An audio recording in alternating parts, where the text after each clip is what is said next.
Alright everybody, welcome back to another video. Got kind of a hodgepodge here. Let's start out with the camera. Oh, the bird agrees. This is a Kodak DX3600 zoom digital camera.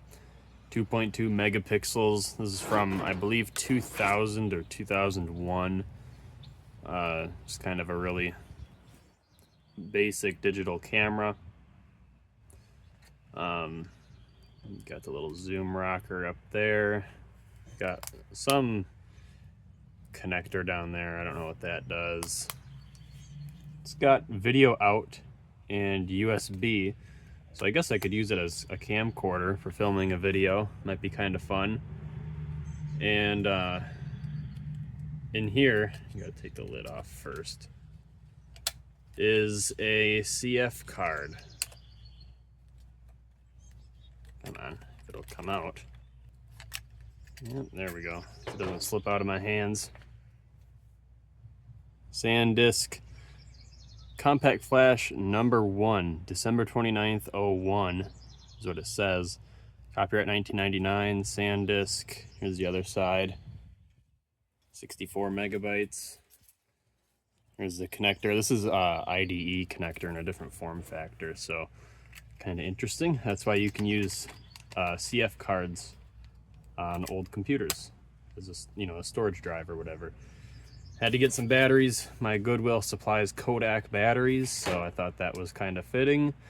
They used to supply Delco, but they switched to Kodak now. Probably made by the same company. Let's see if it works. Power switch is on the front. It's got a very 90s font, kind of bubbly looking. Oh wow, there's pictures on here. I don't know how well you can see that.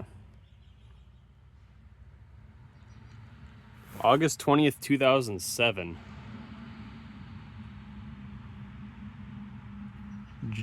August 25th, 2002. Maybe that's what the other one was too. 02.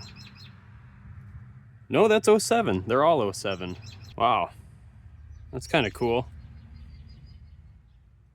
Little thing there. I don't know if you guys can really see that, but that's interesting. I'll try to look at that on a computer.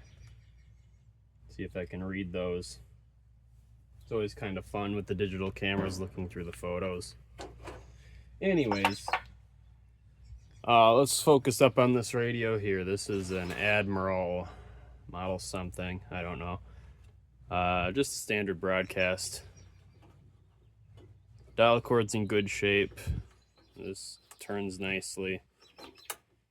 They had it listed for 20 bucks, but it was half price pink tag, so I ended up only paying 10.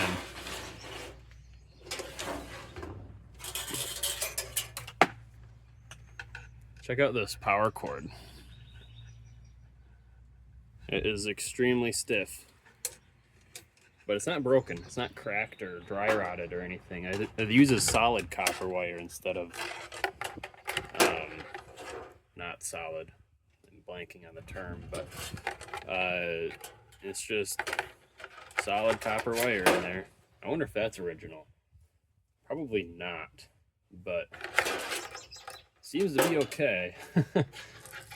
I'll trust it for now, but it's got some information here, just a really standard AA5 tube layout. I mean, not really much to say on that. It does have a piece missing right here, kind of like that Telecron that we looked at in the 4TRF radio video. Yeah,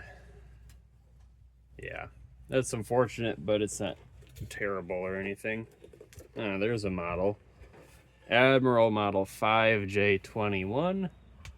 Just a really standard basic radio. Let's get it apart. I have not seen the inside of this. However, I have looked it around a little bit. Just, cosmetically on the outside, but yeah, let's get into it. So I was thinking this was going to be probably late 40s, like a 48 or so. This is actually a 1951. It's a little newer than I thought. I think these are pretty common, at least this general kind of cabinet style. So it could have been used for a few years, but I feel like in that last Admiral video, the one from 1940, which by the way, I think these were owned by the same person. They were right next to each other in the shop that I bought these both at. And I don't know, I remember in that video, ooh, it's still got the felt on the knobs, that seeing some of these Admirals here that were from like 48 or so, 49, but I mean, it's no big deal. It's just a few years off from what I was expecting. Usually I'm pretty good with guessing. Well, so far so good. This power cord is original. That's very unusual. It's so small. I think, yeah, every single tube in here has been replaced. This must have a lot of hours on it. Got an RCA, 2 more RCAs, and then 2 Coronados. So they must have had a Gamble's nearby. Those are really, really common up here. The Gamble's stores, you see a lot of Coronado stuff and Gamble Skogmo. That was really common here. Oh, look at that, a date. May 11th, 1951. Cool. It's a 51. I'm thinking that this is going to be moderately original, under the chassis at least. There's another date, May 10th, 1951. That's kind of cool. I wasn't expecting that. You don't find date stamps in these things a lot, or at least not date stamps like that, where it's just the straight up, you know, day, month, and year. Pretty standard. Dial cord is in good shape. It feels pretty good all the way around. Could be better, could be worse. Those tubes are both from the 48th week of 1956, the 2 Coronados.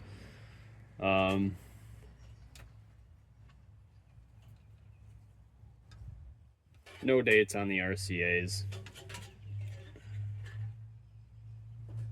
Okay, yeah, we're looking pretty original. It's got rubber wire, so I gotta be careful. I don't see anything that's been, you know, exploded or anything like that. It's got a couplet capacitor down here. This is technically a really, really early IC, which is kind of like a computer chip, but it's just some capacitors in there. 1, 2, 3, 4. I think this is a 2-section. This is a replacement filter in here. This is actually probably still good if this is a dry electrolytic. Rubber wire feels oily. Yep, it is. It's getting all aged. So this was in the shop. This is not a untouched specimen by any means, but that's all right. Just a 50 and a 30. I actually have 2 47s right here that could replace that if it needs it, but I'm gonna leave that in for now. American brand capacitor. That's a new one. I've never heard of that one. But for electrolytics, this will be very quick and easy if that's all that's wrong with it. I just wanted to do a visual inspection before I plug it in and test it while it's still original. And maybe this power cord is a replacement, looking at it now, because this plastic thing right here seems like it would be original, but I don't think it is. I think this was an add-on, and they just used the original thing here, which, I mean, these are fine. So, anyways, yeah, I'm gonna throw it back together, and then let's bring it up on the thing, the Variac. All right, I've got it plugged in and everything. Time to give it some wake up juice. 10 watts. just gonna do this fast. I'm sure it'll be okay. 19, 18 watts, 18.4, 1, 17.9.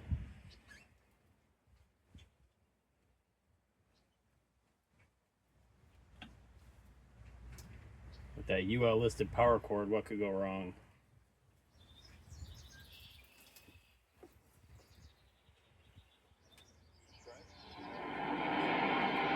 Man out of Mexico.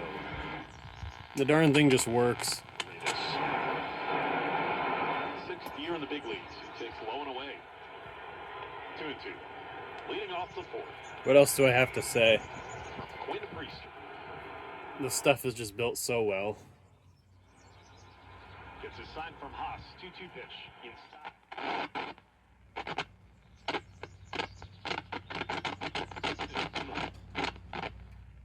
Kind of sounds like we've got another rubbing banana slicing tuner thing. Ooh, it's getting 1090. Not very far away, but it's pretty low watt.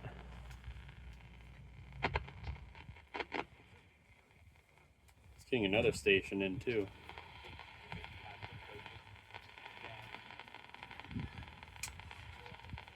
And another. And another.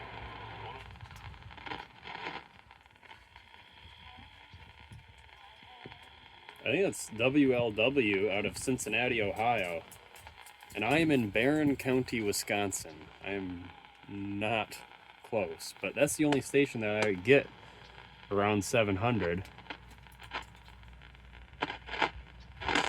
Yeah, it's weird. Another... Maybe it's just corrosion that's on the tuner. Being another station, I think that's 680 out of Chicago.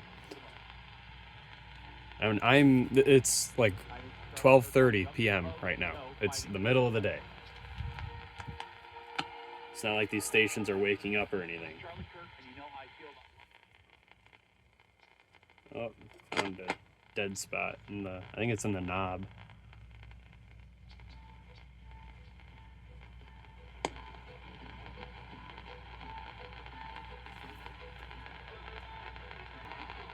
Drawing 28 watts, so it's perfectly fine.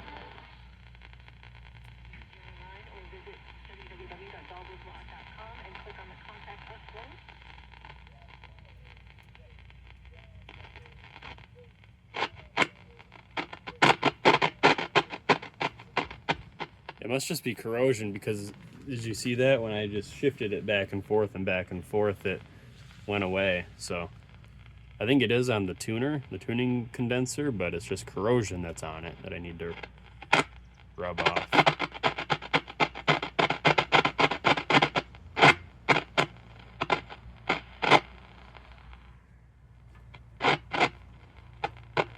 I think it's the first one. This was going to make the throw to second, but then he bobbled on the exchange.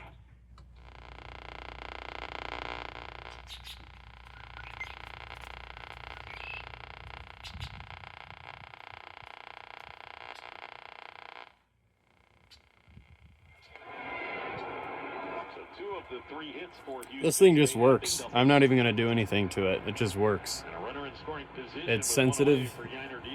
There's nothing wrong with this. It is working perfectly fine. So, well, that was a quick one. I guess I should label this as a flea market finds, not necessarily as a radio repair video. So, anyways, sorry for the short video, but I just thought I'd display this stuff. And with that, I say thank you for watching, and I'll see you in the next one.